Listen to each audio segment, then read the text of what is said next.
मेरे प्यारे देशवासियों, नमस्कार। मन की बात में आपका एक बार फिर स्वागत है। नवंबर का महीना बहुत सी प्रेरणाएं लेकर आया।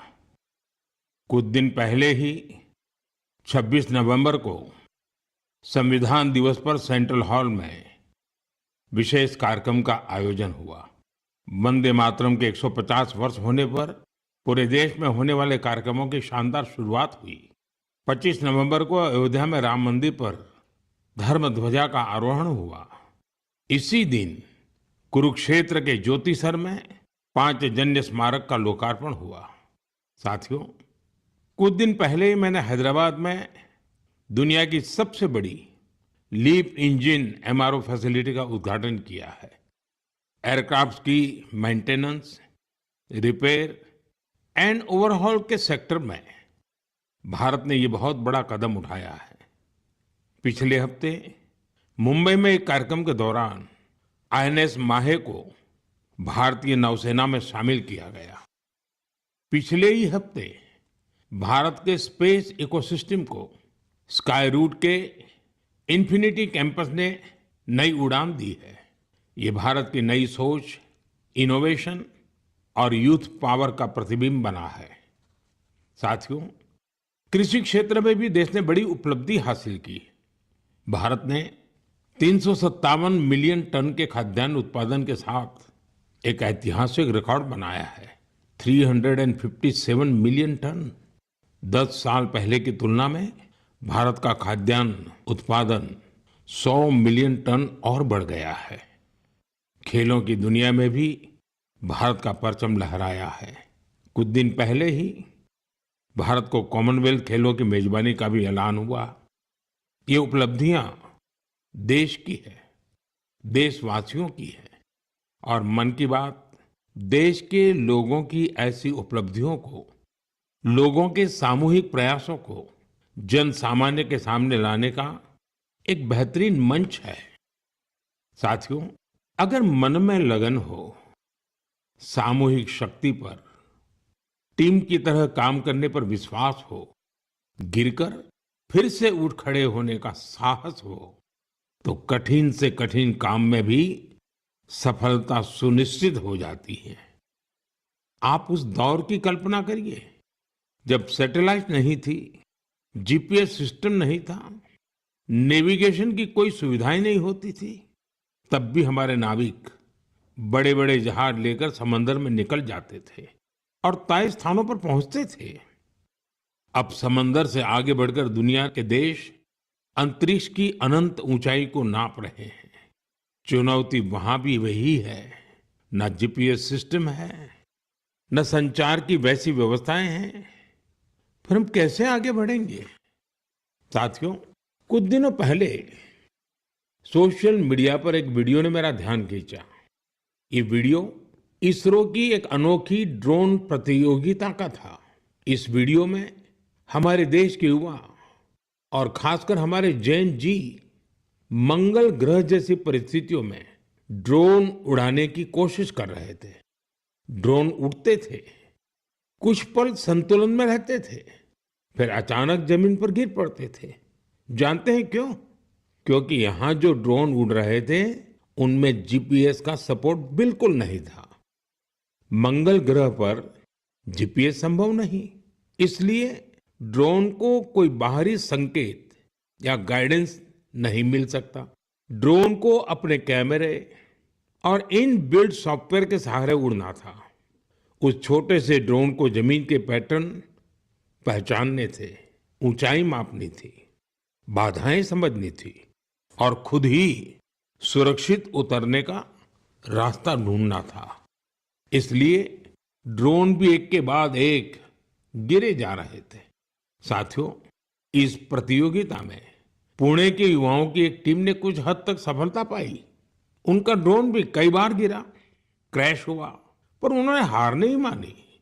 कई बार के प्रयास के बाद इस टीम का ड्रोन मंगल ग्रह की परिस्थिति में कुछ देर उड़ने में कामयाब रहा। साथियों, ये वीडियो देखते हुए मेरे मन में एक और दृश्य उभर आया। वो दिन जब चंद्रयान 2 संपर्क से बाहर हो गया था। उस दिन पूरा देश और खासकर वैज्ञानिक कुछ पल के लिए निराश हुए थे। लेकिन साथियों, असफलता ने उन्हें रोका नहीं। उसी दिन उन्होंने चंद्रयान-3 की सफलता की कहानी लिखनी शुरू कर दी। यही कारण है कि जब चंद्रयान-3 ने सफल लैंडिंग की, तो वो सिर्फ एक मिशन की सफलता नहीं थी, वो तो असफलता से निकलकर बनाए गए विश्वास की सफलता थी। इस वीडियो में जो युवा दिख रहे हैं, उनकी आंखों में मुझे वही चमक दिखाई दी। हर बार जब मैं हमारे युवाओं की लगन और वैज्ञानिकों के समर्पण को देखता हूं, तो मन उत्साह से भर जाता है। युवाओं की यही लगन विकसित भारत की बहुत बड़ी शक्ति है। मेरे प्यारे देशवासियों, आप सभी शहद की मिठास से जरूर परिचित होंगे, लेकिन अक्सर हमें ये नहीं पता चलता इसके पीछे कितने लोगों की मेहनत है, कितनी परंपराएं हैं और प्रकृति के साथ कितना सुंदर तालमेल है।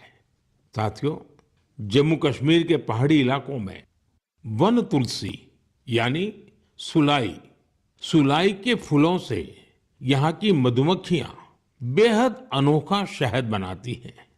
ये सफेद रंग का शहद होता है, जिसे रामबन सुलाई हनी कहा जाता है। कुछ वर्षों पहले ही रामबन सुलाई हनी को जीआई टैग मिला है। इसके बाद इस शहद की पहचान पूरे देश में बन रही है। साथियों, दक्षिण कन्नड़ा जिले के पुत्तूर में वहां की वनस्पतियां शहद उत्पादन के लिए उत्कृष्ट मानी जाती हैं। यहाँ ग्रामजन्य नाम की किसान संस्था इस प्राकृतिक उपहार को नई दिशा दे रही है। ग्रामजन्य ने यहाँ एक आधुनिक प्रोसेसिंग यूनिट बनाया। लैब, बॉटलिंग, स्टोरेज और डिजिटल ट्रैकिंग जैसी सुविधाएं जोड़ी गई। अब यही शहद ब्रांडेड उत्पाद बनकर गांवों से शहरों तक पहुंच रहा है। इस प्रयास का लाभ 2,500 से अधिक किसानों को मिला है। साथियों, कर्नाटका के ही तुमकुर जिले में शिवगंगा कालिंजिया नाम की संस्था का प्रयास भी बहुत सराहनीय है। इनके द्वारा यहाँ हर सदस्य को शुरुआत में 2 बी बॉक्सेस दिए जाते हैं। ऐसा करके इस संस्था ने अनेकों किसानों को अपने अभियान से जोड़ दिया है। अब इस संस्था से जुड़े किसान मिलकर शहद निकालते हैं, बेहतरीन पैकेजिंग करते हैं और स्थानीय बाजार तक पहुंचाते हैं। इससे उन्हें लाखों की कमाई भी हो रही है। ऐसा ही एक उदाहरण नागालैंड के क्लिफ हनी हंटिंग का है। नागालैंड के चोकलांगन गांव में खियामनी यांगन जनजाति सदियों से शहद निकालने का काम करती आई है। यहाँ मधुमक्खियों पेड़ों पर नहीं, बल्कि ऊंची चट्टानों पर अपने घर बनाती हैं। इसलिए शहद निकालने का काम भी बहुत जोखिम भरा होता है।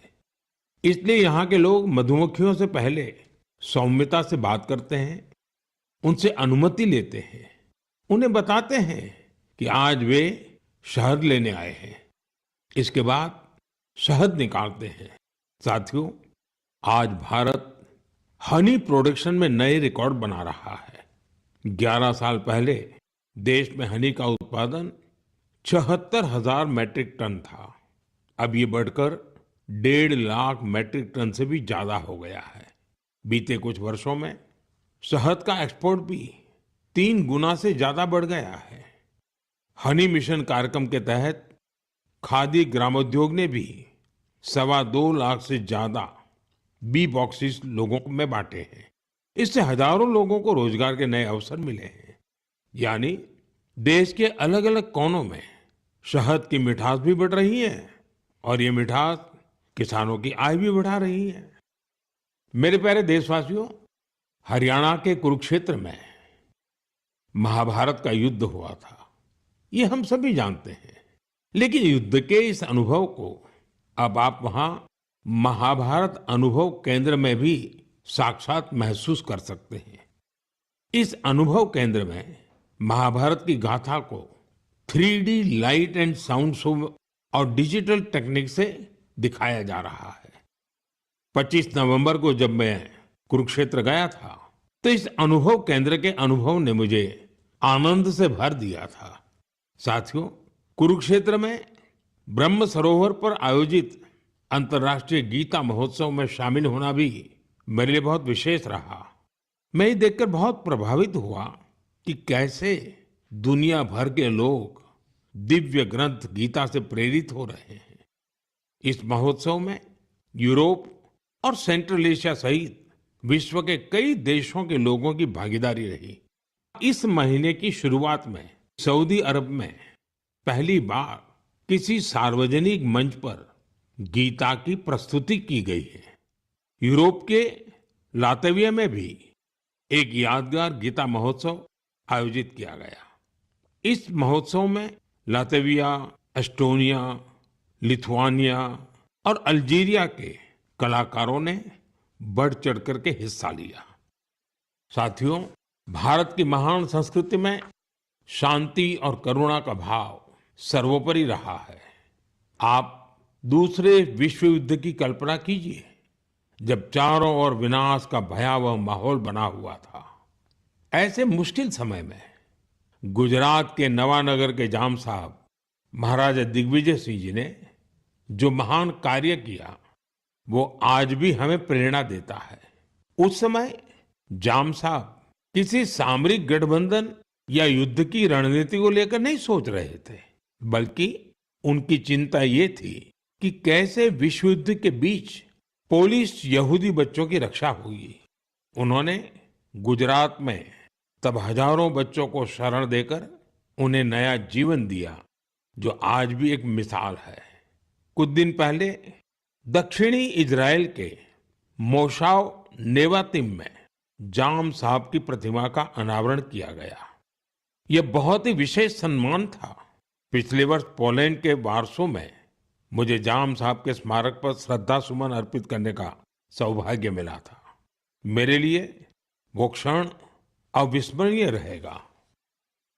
मेरे प्यारे देशवासियों, कुछ दिनों पहले मैं नेचुरल फार्मिंग के एक विशाल सम्मेलन में हिस्सा लेने कोयम्बटूर गया था। दक्षिण भारत में नेचुरल फार्मिंग को लेकर हो रहे प्रयासों को देखकर मैं बहुत प्रभावित हुआ।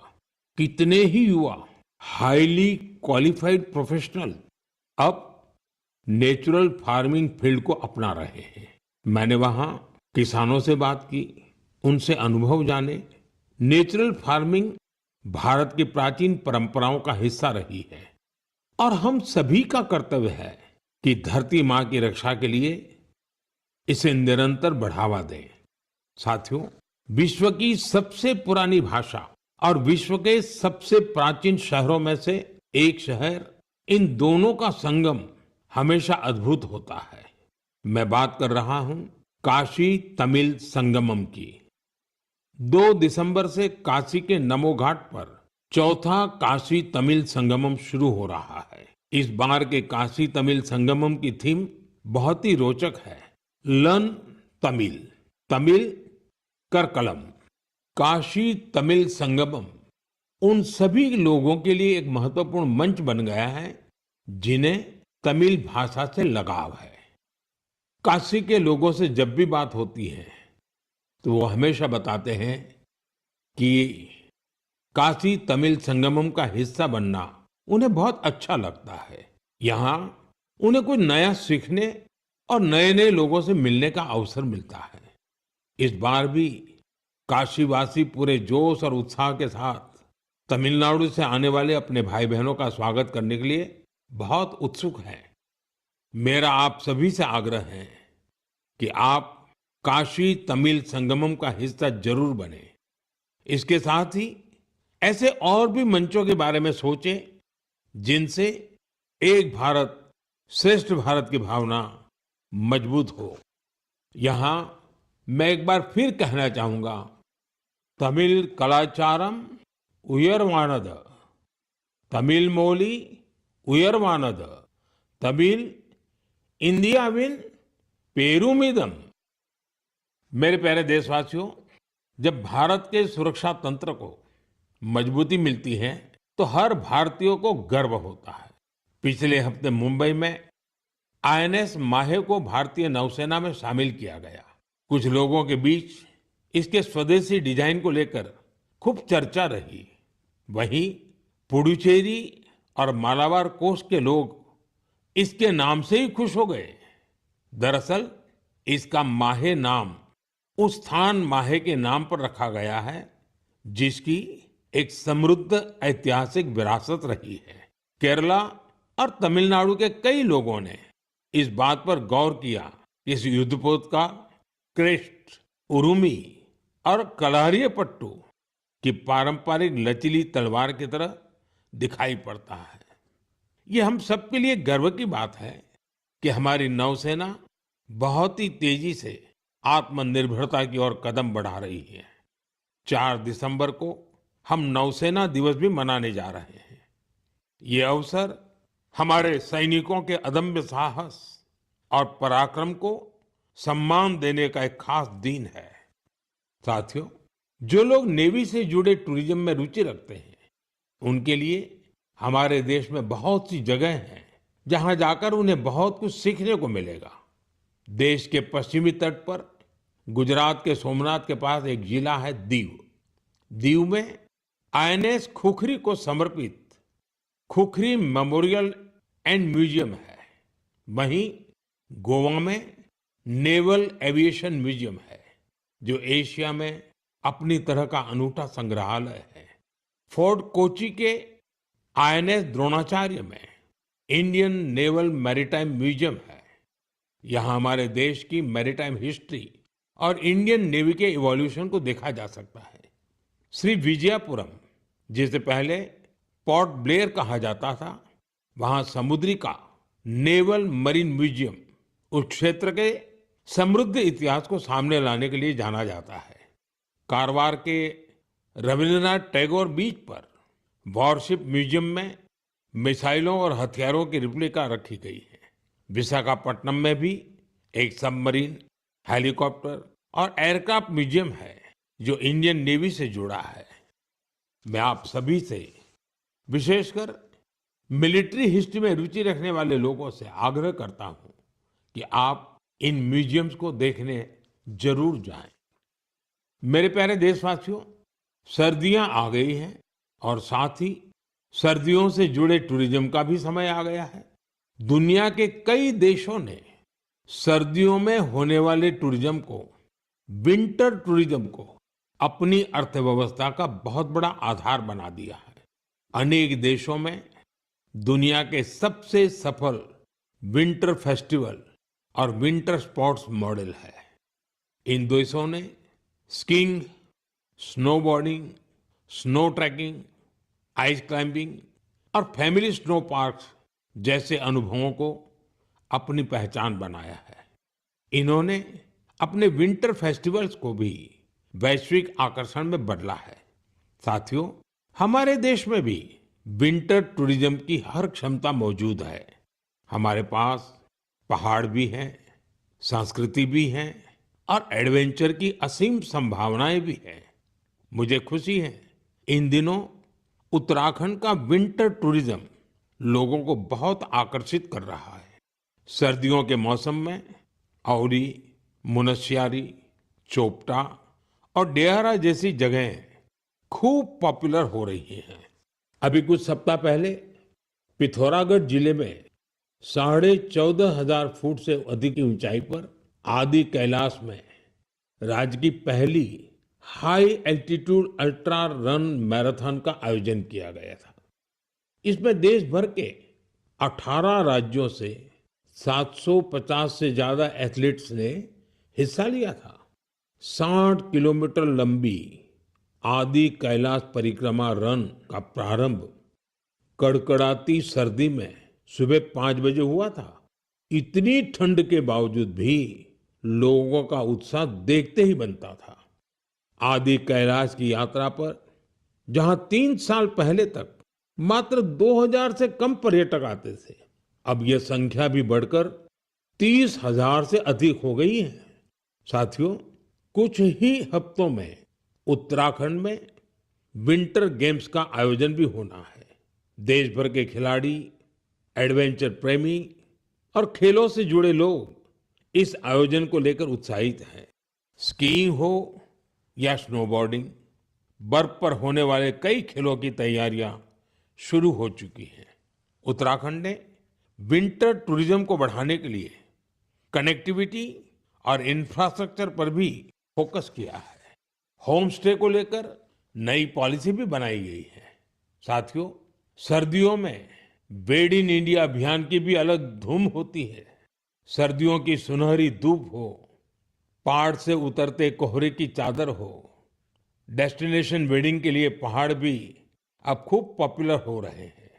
कई शादियां तो अब खास तौर पर गंगा जी के किनारे हो रही है। साथियों, सर्दियों के इन दिनों में हिमालय की वादियां एक ऐसे अनुभव का हिस्सा बन जाती हैं जो जीवन भर साथ रहता है। अगर आप इस सर्दी में कहीं जाने का विचार कर रहे हैं तो हिमालय की वादियों का विकल्प जरूर रखिएगा।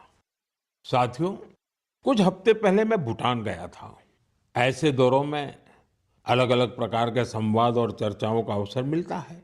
अपनी इस यात्रा में मैंने भूटान के राजा, वर्तमान राजा के पिताजी, जो खुद भी पहले राजा रह चुके हैं, वहाँ के प्रधानमंत्री और अन्य लोगों से मुलाकातें की।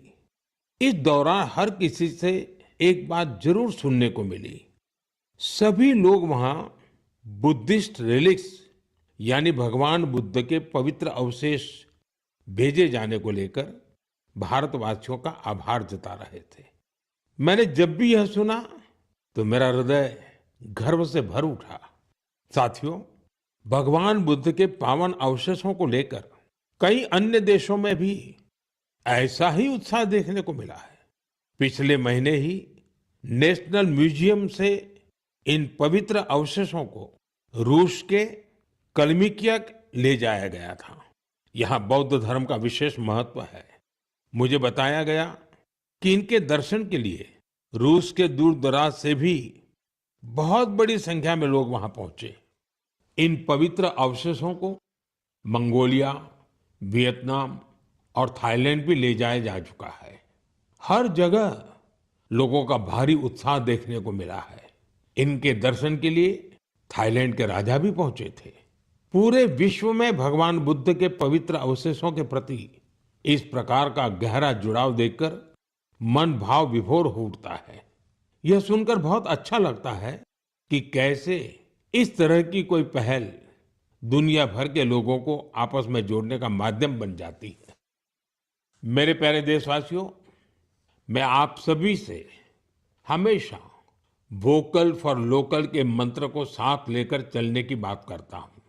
अभी कुछ दिनों पहले G20 शिखर सम्मेलन के दौरान जब विश्व के कई नेताओं को उपहार देने की बात आई तो मैंने फिर कहा वोकल फॉर लोकल। मैंने देशवासियों की ओर से विश्व के नेताओं को जो उपहार भेंट किए उसमें इस भावना का विशेष ध्यान रखा गया। G20 के दौरान मैंने दक्षिण अफ्रीका के राष्ट्रपति को नटराज की कांस्य प्रतिमा भेंट की। ये तमिलनाडु के तंजावुर की सांस्कृतिक विरासत से जुड़ी चौलकालीन शिल्पकला का अद्भुत उदाहरण है। कनाडा के प्रधानमंत्री को चांदी के अश्व की प्रतिकृति दी गई। यह राजस्थान के उदयपुर की बेहतरीन शिल्पकला को दर्शाती है। जापान के प्रधानमंत्री को चांदी की बुद्ध की प्रतिकृति भेंट की गई। इसमें तेलंगाना और करीमनगर की प्रसिद्ध सिल्वर क्राफ्ट की बारीकी का पता चलता है। इटली की प्रधानमंत्री को फूलों की आकृतियों वाला सिल्वर मिरर उपहार में दिया। ये भी करीमनगर की ही पारंपरिक धातु शिल्पकला को प्रदर्शित करता है। ऑस्ट्रेलिया के प्रधानमंत्री को मैंने ब्रास उर्ली भेंट की। ये केरला के मन्नार का एक उत्कृष्ट शिल्प है। मेरा उद्देश्य था कि दुनिया भारत के शिल्प, कला और परंपरा के बारे में जाने और हमारे कारीगरों की प्रतिभा को ग्लोबल मंच मिले। साथियों, मुझे खुशी है कि वोकल फॉर लोकल की भावना को देश के करोड़ों लोगों ने अपने जीवन का हिस्सा बना लिया है। इस साल जब आप त्योहारों की खरीदारी के लिए बाजार में गए होंगे तो एक बात आप सभी ने महसूस की होगी, लोगों की पसंद और घरों में आने वाले सामानों में एक साफ संकेत दिखाई दे रहा था कि देश स्वदेशी की ओर लौट रहा है। लोग अपने मन से भारतीय उत्पादों को चुन रहे थे। इस बदलाव को छोटे से छोटे दुकानदार ने भी महसूस किया। इस बार युवाओं ने भी वोकल फॉर लोकल अभियान को गति दी।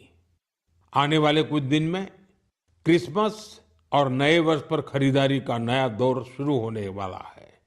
मैं आपको फिर याद दिलाऊंगा, वोकल फॉर लोकल का मंत्र याद रखें। खरीदें वही जो देश में बना हो, बेचे वही जिसमें किसी देशवासी की मेहनत लगी हो। मेरे प्यारे देशवासियों, भारतीय खेलों के लिहाज से ये महीना सुपरहिट रहा है। इस महीने की शुरुआत भारतीय महिला टीम द्वारा आईसीसी महिला विश्व कप जीतने से शुरू हुई, लेकिन उसके बाद भी मैदान पर और ज्यादा एक्शन देखने को मिला है। कुछ दिन पहले ही टोक्यो में डेफ ओलंपिक्स हुए हैं, जहां भारत ने अपना अब तक का सर्वश्रेष्ठ प्रदर्शन करते हुए 20 मेडल जीते हैं। हमारी महिला खिलाड़ियों ने भी कबड्डी वर्ल्ड कप जीतकर इतिहास ही रच दिया। पूरे टूर्नामेंट में उन्होंने बेहतरीन प्रदर्शन करके हर भारतवासी का मन जीत लिया।